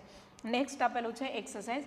મેં કીધું હતું એ રીતના કે કોલેસ્ટેરોલ છે ને એ ગમે તેટલું બોડીએ ડિરેક્ટ લીધેલું છે યા ફિર લીવરે ફેટીમાંથી બનાવેલું છે, એ કોલેસ્ટેરોલનો અમાઉન્ટ છે એને આપણે રિડ્યુસ કરવું છે ને બેસ્ટ ઓપ્શન છે એક્સરસાઇઝ. એટલે એવું નથી કે તમે જીમમાં જાઓ ને બધી એક્સરસાઇઝ કરો, નોર્મલી વોકિંગ કરી લો, સ્ટેપ્સ તમે પગથિયા ચડી લો ને તો પણ ઘણી બધું કામ થઈ શકે છે. એટલે એક્સરસાઇઝ જરૂરી છે.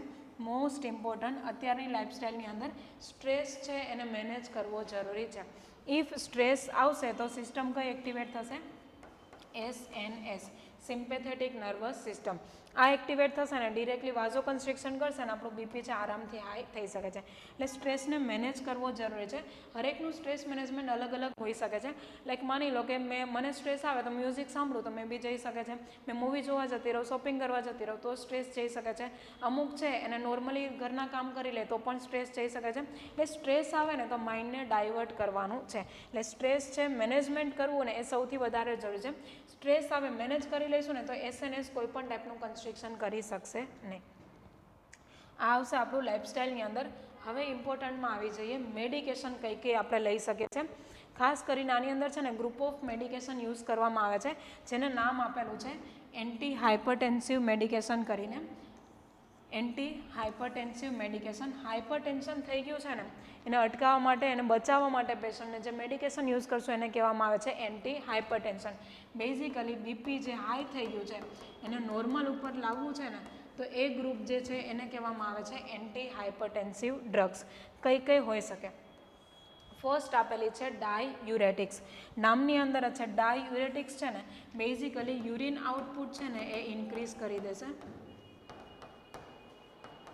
યુરિન આઉટપુટ ઇન્ક્રીઝ કરી દેશે ને તો શું થશે? બ્લડનું વોલ્યુમ છે ને એ આપણું ડિક્રીઝ થઈ જશે. એટલે યુરિન છે ને એની અંદર મેજોરિટી ફ્લુઇડ નીકળી જશે. એટલે ફ્લુઇડ બધું યુરિન થ્રુ બહાર નીકળી જશે ને તો બ્લડનું વોલ્યુમ ઇનકેસ વધી ગયું હોય ને એના લીધે બીપી થયું હોય ને તો એના એ ડિક્રીઝ થઈ શકે છે. અને બ્લડનું વોલ્યુમ ઓછું થઈ જશે ને તો પણ આપણને હાઇપરટેન્શનમાં મદદ મળશે. કઈ લઈ શકીએ તો એની અંદર કોમન છે ફુરોસેમાઇડ યા ફિર ફ્રુસેમાઇડ છે એ આપણે આની અંદર લઈ શકીએ છીએ. એટલે ફર્સ્ટ આપણું આવશે ડાયયુરેટિક્સ. નેક્સ્ટ આપેલું છે નેક્સ્ટ આપેલું છે બીટા બ્લોકર અને આલ્ફા બ્લોકર કરીને.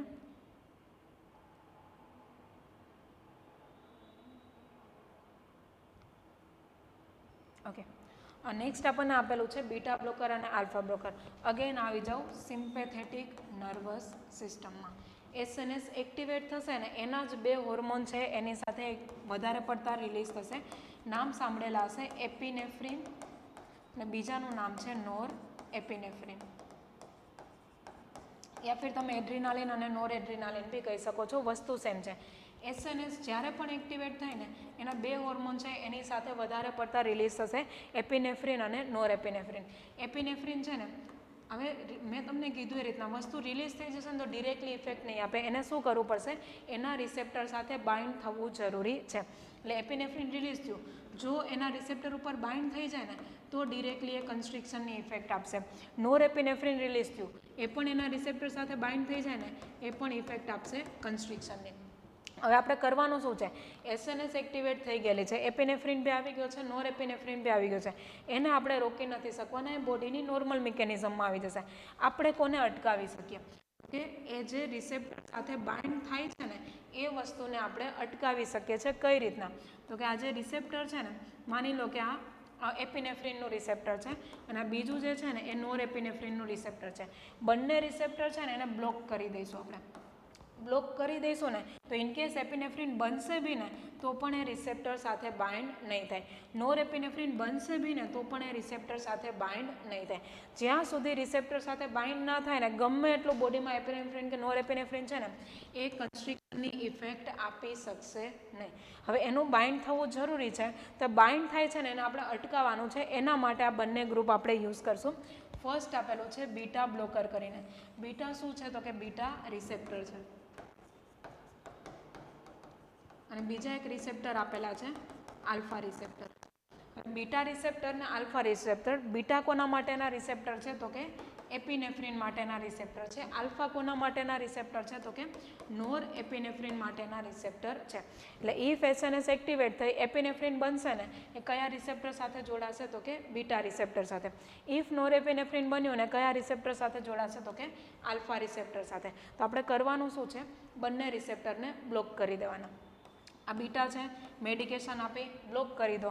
એપિનેફ્રિન આવશે બી ને તો પણ કનેક્ટ નહીં થાય. આલ્ફા રિસેપ્ટર છે મેડિકેશન આપી અને બ્લોક કરી દો, નોરેપિનેફ્રિન આવશે બી ને તો પણ બાઇન્ડ નહીં થાય, તો કન્સ્ટ્રિક્શનની ઇફેક્ટ આવશે નહીં. એટલે બીટા રિસેપ્ટરને બ્લોક કરીએ ને એ મેડિકેશનને કહેવામાં આવે છે બીટા બ્લોકર.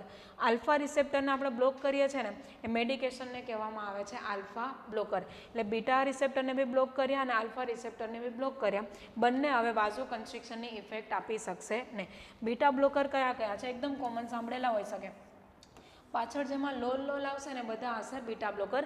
એટેનોલોલ આપેલી છે, પ્રોપેનોલોલ આપેલી છે, લાબેટાલોલ કરીને છે, બધી લોલવાળી છે ને એ આવશે બીટા બ્લોકરમાં. સેકન્ડ છે આલ્ફા બ્લોકરમાં કઈ આવશે? તો એની અંદર પાછળ સીનવાળી આવશે. એની અંદર મેઇન કોમન જે યુઝ થાય છે ને એની અંદર આવશે પ્રાઝોસિન. તો આ છે જે આપણે આની અંદર યુઝ કરી શકીએ. એટલે પહેલી મેડિકેશન હતી આપણી ડાયુરેટિક્સ, બીજી છે બીટા બ્લોકર અને ત્રીજી છે આલ્ફા બ્લોકર.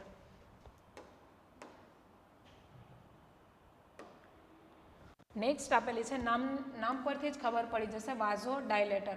વાઝો મતલબ રિલેટેડ ટુ વેસલ્સ, ડાયલેટર મતલબ કે વેસલ્સને ડાયલેટ કરવાવાળી. તો બેઝિકલી માની લો કે નોર્મલ વેસલ્સ છે અને બ્લડનું વોલ્યુમ વધી ગયું છે અને એનું વધારે પડતું પ્રેશર આવે છે જેને આપણે હાઇપરટેન્શન કહીએ છીએ, બરાબર. તો આ કેસમાં આપણે શું કરવાનું? વેસલ્સને વધારે ડાયલેટ કરી દેવાની. બ્લડ વોલ્યુમને ઓછું નથી કરી શકતા, બ્લડ વોલ્યુમને ઓછું નથી કરી શકતા ને આપણે વેસલ્સને શું કરી દેવાની? ડાયલેટ કરી દેવાની. એટલે હવે ગમે તેટલું બ્લડ અહીંયાથી પસાર થશે ને વધારે પડતું પ્રેશર છે એ આપી શકશે નહીં. એટલે વેસલ્સને ડાયલેટ આપણે કરી શકીએ, એને કહેવામાં આવે છે વાઝો ડાયલેટર. એકદમ કોમન વાઝો ડાયલેટર જે યુઝ થાય ને એનું નામ છે નાઇટ્રોગ્લિસરીન. તમે કશે બી હોસ્પિટલમાં જશો ને, ઇફ કોઈ કહેશે હાઇપરટેન્શન છે, કઈ મેડિકેશન ચાલે છે ને, આંખ બંધ કરીને તમે નાઇટ્રોગ્લિસરીનનું નામ લઈ શકો છો. બીપીને મેન્ટેન કરવા માટે યુઝ થશે. બીજું છે સોડિયમ નાઇટ્રોપ્રુસાઇડ, જે પણ આપણે યુઝ કરી શકીએ, બટ વાઇડલી યુઝ થતી મેડિકેશનમાં આવશે નાઇટ્રોગ્લિસરાઇડ. નેક્સ્ટ આપેલું છે, રાસ સમજેલી હશે તો આઈડિયા આવી જશે. આની અંદર લખેલું છે ACE ઇન્હિબિટર. ACE શું છે? તો રાસ યાદ કરો, એન્જિયોટેન્સિન કન્વર્ટિંગ એન્ઝાઇમ છે. પાછળ વર્ડ લખેલો છે ઇન્હિબિટર. ઇન્હિબિટરનો મતલબ એવો થશે એવી વસ્તુ કે જે સ્ટોપ કરવા માટે યુઝ થાય છે. તો ACEની એક્ટિવિટીને સ્ટોપ કરવા માટે યુઝ થાય ને એને કહેવામાં આવે છે ACE ઇન્હિબિટર. હવે શું થશે? ACE શું હતો? તો કે એન્જિયોટેન્સિન 1 જે બનતું હતું ને અને 1માંથી 2 બનાવવું છે તો કયા એન્ઝાઇમની આપણને જરૂર પડતી હતી? ACE. હવે આ જે ACE છે ને એ શું કરશે? 1 બની ગયો હશે ને તો એને 2માં આરામથી કન્વર્ટ કરી દેશે. 1 કેવું ફોર્મ છે? ઇનએક્ટિવ ફોર્મ છે, કંઈ પ્રોબ્લેમ નહીં થાય. 2 કેવું ફોર્મ છે? એક્ટિવ ફોર્મ છે, તો એના લીધે બીપી હાઈ થઈ શકે. આપણે રાસમાં સમજેલું એ રીતના. તો આપણે જે 1માંથી 2માં કન્વર્ટ કરે છે એને જ સ્ટોપ કરી દઈએ ને તો 1માંથી 2 નહીં જાય ને તો હાઇપરટેન્શન થશે નહીં. એટલે ACE ઇન્હિબિટર આપશું ને, ACEને એનું કામ નહીં કરવા દે. ઇનકેસ એન્જિયોટેન્સિન બી છે, રેનિન બી છે, એન્જિયોટેન્સિન 1 બની બી ગયું છે ને તો પણ એ 2માં કન્વર્ટ થઈ શકશે નહીં. એટલે આ એક મેડિકેશન આપશું કે જે 2માં કન્વર્ટ ના કરી શકે. એની અંદર પાછળ પ્રિલવાળી મેડિકેશન યુઝ થશે. કેપ્ટોપ્રિલ છે, રામીપ્રિલ છે, જે આપણે આમાં યુઝ કરી શકીએ છીએ. નેક્સ્ટ આપણને આપેલું છે કેલ્શિયમ ચેનલ બ્લોકર. કોમન યાદ રાખવાનું, કેલ્શિયમ છે ને એનું ડિરેક્ટ કામ છે એ કન્સ્ટ્રિક્શનનું કામ કરી શકે છે. હવે કેલ્શિયમ છે ને એ કન્સ્ટ્રિક્ટ કરી શકે છે. કેલ્શિયમની એક્ટિવિટીને આપણે બ્લોક કરી દઈશું ને તો એ કન્સ્ટ્રિક્શન ક્રિએટ કરી શકે ને. એટલે કેલ્શિયમની આખી ચેનલ છે ને એને બ્લોક કરી દઈશું તો શું થશે? તો કે this medication will block the movement of extracellular calcium into the cell and causing vasodilation and decrease heart rate. એટલે શું થશે? એક્સ્ટ્રા કેલ્શિયમ હશે, ઇનકેસ એક્સ્ટ્રા જેટલું બી કેલ્શિયમ છે બ્લડ વેસલ્સમાં સેલ્સમાં જશે ને તો એ વાઝો કન્સ્ટ્રિક્શનની ઇફેક્ટ આપશે. બટ એ મુવમેન્ટને જ બ્લોક કરી દઈશું ને તો એવા કેસની અંદર આરામથી ડાયલેટ કરીને રાખી શકે છે. સિમ્પલ એક વસ્તુ અહીંયા યાદ રાખશો ને, કેલ્શિયમ છે એ કન્સ્ટ્રિક્ટ કરી શકે. કન્સ્ટ્રિક્ટ કરતી આખી ચેનલને આપણે બ્લોક કરી દઈશું ને તો કન્સ્ટ્રિક્ટ નહીં થાય ને બ્લડ વેસલ્સ છે એ રિલેક્સ રહી શકે છે. તો કેલ્શિયમ ચેનલ બ્લોકર યુઝ કરી શકીએ, જેની અંદર એમ્લોડિપિન યા ફિર વેરાપામેલ છે જે વાઇડલી યુઝ થતી મેડિકેશન છે. તો આટલી મેડિકેશન આવશે. કઈ કઈ આપણે જોઈ હતી? તો કે એક આપણે જોઈ હતી ડાયુરેટિક્સ, જે શું કરશે? યુરિન આઉટપુટ વધારી દેશે. બીજી આપણે કઈ જોઈએ? તો કે બ્લોકરવાળી બે જોઈ, બીટા અને આલ્ફા. આ બંને શું કરશે? બીટા અને આલ્ફા રિસેપ્ટરને બ્લોક કરી દેશે અને કન્સ્ટ્રિક્શન નહીં થાય. એના પછી નેક્સ્ટ આપણે કઈ જોઈ છે? તો કે વાઝો ડાયલેટર્સ. વેસલ્સને ડાયલેટ કરી દેશે તો હાઇપરટેન્શન ઓછું થઈ જાય. ત્રીજી આપણે કઈ જોઈ છે? તો કે ACE ઇન્હિબિટર્સ. ઇન કેસ 1 બની ગયું ને તો એને 2 નહીં બનવા દે તો એસી ઇન્હિબિટર. અને લાસ્ટ જોઈએ છે આપણે સીસીબી, કેલ્શિયમ ચેનલ બ્લોકર. આ બધી મેડિકેશન છે ને એના ગ્રુપ સેપરેટલી અલગ અલગ બધા હોઈ શકે છે, બટ કમ્બાઇન્ડલી આને કહેવામાં આવે એન્ટી હાઇપરટેન્સિવ ડ્રગ. હાઇપરટેન્શન થયું છે ને આ બધી આપણે ગ્રુપની અંદર યુઝ કરવાની રહેશે. નેક્સ્ટ આપણને આપેલું છે alternate therapies which are helpful to regulate blood pressure. કઈ થેરાપી આપણે યુઝ કરી શકીએ તો એની અંદર આવશે એક્યુપંક્ચર કરીને. જો પંક્ચર લખેલું છે, પંક્ચર મતલબ કે કોઈ વસ્તુ બોડીમાં ઇન્સર્ટ કરવાની છે. એક્યુપંક્ચર છે ને તમે શાયદ જોયું હોય ને તો એની અંદર એકદમ ફાઇન નીડલ યુઝ કરવામાં આવશે. એકદમ બેઝિકલી ચાઇનીઝ યા ફિર જાપાનીઝ મેડિકેશન આપણે આને કહી શકીએ છીએ. આઈ થિંક ચાઇનીઝ હોય છે. એકદમ પતલી ફાઇન નીડલ છે ને એ બોડીની અંદર ઇન્સર્ટ કરવામાં આવશે. આ જે નીડલ ઇન્સર્ટ થશે ને એક પ્રકારનું એક નેચરલ પેઇન કિલર પ્રોડ્યુસ કરે છે જેને કહેવામાં આવે છે એન્ડોર્ફિન્સ. ઇવન કંઈ ના હોય ને તો પણ લોકો એક્યુપંચર નામની ટેકનિક છે એનો યુઝ કરે છે. થોડો ઘણો બી પેઇન હોય ને તો પણ કામ ચાલી શકે છે. જેવી ફાઇન નીડલ આપણે ઇન્સર્ટ કરશું ને બોડીમાં એટલે બોડીમાં પ્રોડ્યુસ થશે એન્ડોર્ફિન્સ. અને આ જે એન્ડોર્ફિન્સ છે ને એ શું કરશે, એ નેચરલ પેઇન કિલર છે અને આ છે ને એસએનએસની એક્ટિવિટી છે ને એને પણ અટકાવવાનું કામ કરી શકે છે. કશે ઇન્ફ્લામેશન થયું હોય ને એના લીધે બીપી વધી ગયું હોય ને તો એને પણ એ ઓછું કરી શકે છે. એટલે એક્યુપંક્ચરથી હાઇપરટેન્શન થયું એ કમ્પ્લીટલી ટ્રીટ ના થઈ જાય. મેડિકેશન જરૂરી છે બટ થોડી ઘણી હેલ્પ છે એક્યુપંક્ચરથી બી મળી રહે. બીજી છે રિલેક્સેશન ટેકનિક, જેનાથી પર્સનને રિલેક્સેશન મળતું હોય. બધાનું અલગ, અમુકને મ્યુઝિક થેરાપી છે, અમુકને ખાલી વોકિંગ છે, અમુકને શોપિંગ છે. જેનાથી રિલેક્સેશન મળતું હોય ને એવી થેરાપીઝ આપણે યુઝ કરી શકીએ. લાસ્ટમાં આપેલું છે ડાયવર્ઝનલ થેરાપી. ડાયવર્ટ કરી દેવાનું છે આખું આપણું માઇન્ડ. જેની અંદર કઈ કઈ આવી શકે તો કે પર્સન છે એને અમુકને ગેમિંગથી સારું ફીલ થઈ શકે તો ગેમિંગ પ્લે કરી શકે છે. અમુકને ગાર્ડનિંગથી સારું થઈ શકે કે પ્લાન્ટ છે એને ઉગાડશે તો એને સારું ફીલ થાય. તો આવી રીતના ડાયવર્ઝનલ ટેકનિક યુઝ કરવાની. અમુકને કુકિંગથી સારું લાગી શકે છે, અમુકને ખાલી રીલ્સ જોવાથી પણ સારું લાગી શકે. તો જેનાથી સારું લાગે, માઇન્ડ ડાયવર્ટ થાય ને એવી ડાયવર્ઝનલ થેરાપી યુઝ કરવાની, જેનાથી આપણો સ્ટ્રેસ છે એ મેનેજ થઈ શકે. તો આ બધી આવશે અલ્ટરનેટ થેરાપીઝની અંદર. નેક્સ્ટ આપેલું છે નર્સિંગ મેનેજમેન્ટ. એકદમ શોર્ટ એન્ડ સ્વીટમાં કહી દઉં. પેશન્ટને હરેક વસ્તુ એક્સપ્લેન કરવાની, એનું બીપી છે એ રેગ્યુલરલી મેઝર કરવાનું, એને કહેવાનું કે એને કેવું ફૂડ ખાવું જોઈએ, કેવું ફૂડ એને ના ખાવું જોઈએ ને આ બધી ડિટેલ આપણે એને આપવાની છે. એટલે ઇન શોર્ટ એકદમ હેલ્થ એજ્યુકેશન આપવાનું કે આ વસ્તુ કરી શકો છો, આ વસ્તુ નહીં કરી શકો. ઇનકેસ પેશન્ટ છે સ્મોકિંગ કરતું છે, આલ્કોહોલ લેતું છે, ટોબેકો ચ્યુ કરતું છે તો આ બધી વસ્તુ એને અવોઇડ કરવા માટે કહેવાની. તો ઇન શોર્ટમાં જોવા જઈએ ને તો પેશન્ટને એજ્યુકેશન આપવાનું છે હાઇપર ટેન્શનનું ડિટેલ, જેનાથી પર્સન છે એને બેટર આઈડિયા આવી શકે છે. અધર કોઈ ડિસીઝ છે લાઈક ડાયાબિટીસ છે યા ફિર કોરોનરી આર્ટરી ડિસીઝ છે, કિડની રિલેટેડ ડિસીઝ છે તો એની આઈડેન્ટિફાઈ કરી અને એને પણ મેનેજ કરવું જરૂરી છે. તો આવી બેઝિક વસ્તુ આવશે નર્સિંગ મેનેજમેન્ટની અંદર. મેં આશા રાખું છું કે તમને હાઇપર ટેન્શન છે એ કમ્પ્લીટલી સમજાઈ ગયું હશે. કંઈ પણ ડાઉટ હોય તો તમે કમેન્ટમાં પૂછી શકો છો. હાઇપર ટેન્શનમાં ઇમ્પોર્ટન્ટ શું છે? સૌથી પહેલાં હાઇપર ટેન્શન કોને કહેવાય એના ટાઈપ્સ છે આપણે જોયા હતા. Pre hyper tension, stage 1, stage 2, pregnancy, એ ટાઈપ્સ ઇમ્પોર્ટન્ટ છે. નેક્સ્ટ ઇમ્પોર્ટન્ટ છે એની પેથોફિઝિયોલોજી કે શાના લીધે બીપી હાઈ થઈ શકે છે. ઓકે, એની અંદર 4 આવશે. એસએનએસ આવશે, એન્ડોથેલિયમ આવશે, રાસ આવશે, રેનિનની આવશે અને લાસ્ટ આવશે આપણી એન્ડોક્રાઇનની. એના પછી ઇમ્પોર્ટન્ટ છે એનું મેનેજમેન્ટ, ખાસ કરીને ફાર્મેકોલોજીકલ મેનેજમેન્ટ, જેની અંદર ડાયુરેટિક્સ આવી શકે, beta blocker, alpha blocker, vasodilator, ACE inhibitor, calcium channel blocker અને બાકી આવશે અલ્ટરનેટ થેરાપી. અને મેઇન અહીંયા ફોલો કરવાનું છે DASH, dietary approach to stop hypertension. તો એ આપણે મેઇન આની અંદર ફોલો કરશું. Thank you.